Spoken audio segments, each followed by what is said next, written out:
Welcome to another exploration of one of the most enduring sagas in Greek mythology, the Argonautica cycle. This epic narrative stands as a cornerstone of ancient storytelling, weaving together themes of heroism, destiny, and profound human struggle. At its heart lies the legendary voyage of Jason and his band of heroes, the Argonauts. Their quest was not merely an adventure across uncharted seas, but a perilous journey into the very fabric of myth. The central objective of this monumental undertaking was the retrieval of the fabled Golden Fleece. This shimmering relic held immense power and symbolic significance, representing both a king's rightful claim and a hero's ultimate test. Our primary understanding of this grand narrative comes from Apollonius of Rhodes, whose epic poem Argonautica provides the most comprehensive account. Written in the Hellenistic period, it offers a detailed and vivid portrayal of the journey. While Apollonius gives us the full scope, earlier poets also touched upon this saga. Homer, in his Odyssey, makes passing references to Jason and his ship, hinting at the tale's ancient roots. The lyric poet Pindar also contributed to the legend, particularly in his Pythian odes. These works often celebrated athletic victories by drawing parallels to mythological heroes, including the Argonauts. The genesis of this epic quest begins with Jason, the rightful heir to the throne of Iolcus. His destiny was cruelly twisted by the machinations of his ambitious uncle. This treacherous uncle, Peleus, had usurped the throne from Jason's father. Fearing a prophecy that warned of a man with one sandal, Peleus sought to eliminate Jason through an impossible task. Peleus cunningly challenged Jason to retrieve the Golden Fleece, believing it to be an insurmountable feat. The fleece, a symbol of kingship and divine favor, became the ultimate price for Jason's birthright. To undertake such a monumental journey, Jason issued a call to arms, assembling a legendary crew of heroes from across the Greek world. These were the finest warriors, seers, and craftsmen of their age. Among them was Heracles, also known as Hercules, the mighty hero renowned for his 12 labors. His unparalleled strength and courage made him an indispensable, albeit temporary, member of the crew. Orpheus, the gifted musician and poet, also joined the expedition.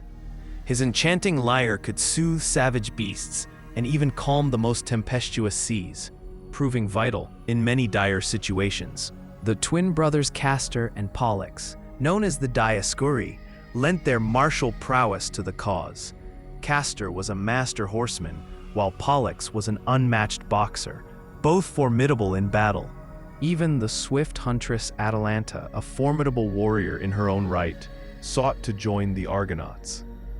Though some accounts suggest she was ultimately excluded, her desire highlights the quest's allure. The ship itself, named Argo, was a marvel of ancient shipbuilding.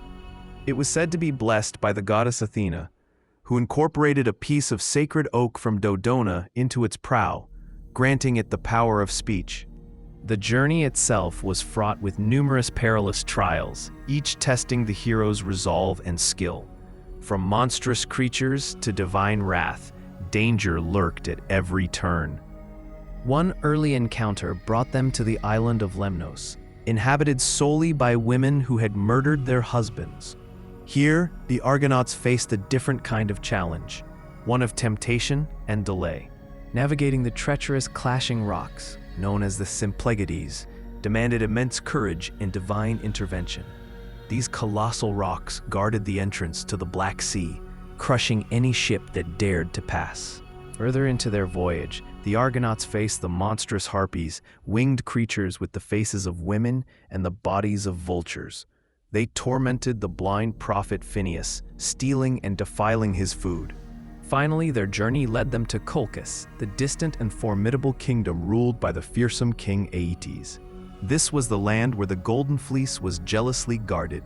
Upon their arrival in Colchis, Jason was confronted by King Aeetes, who had no intention of relinquishing the fleece willingly.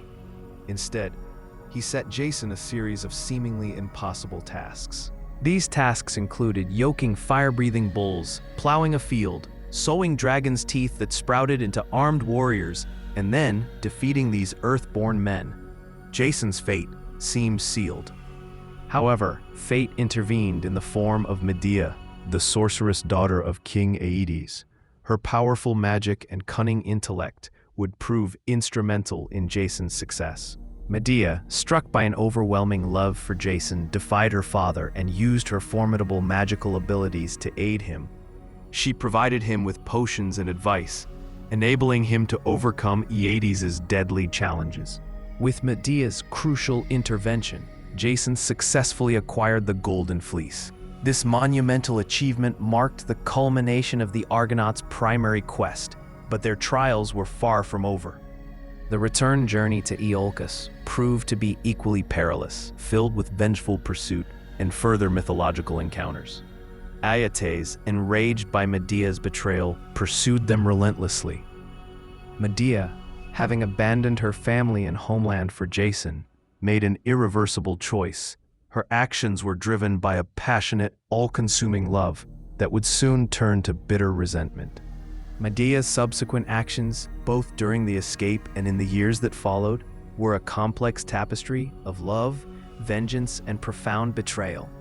Her story is one of the most tragic and compelling in all of myth. The Argonautica cycle thus culminates not in simple triumph, but in a tragic aftermath of broken promises and devastating consequences. It is a powerful reminder that even the greatest heroes are subject to the whims of fate and the dark depths of human emotion.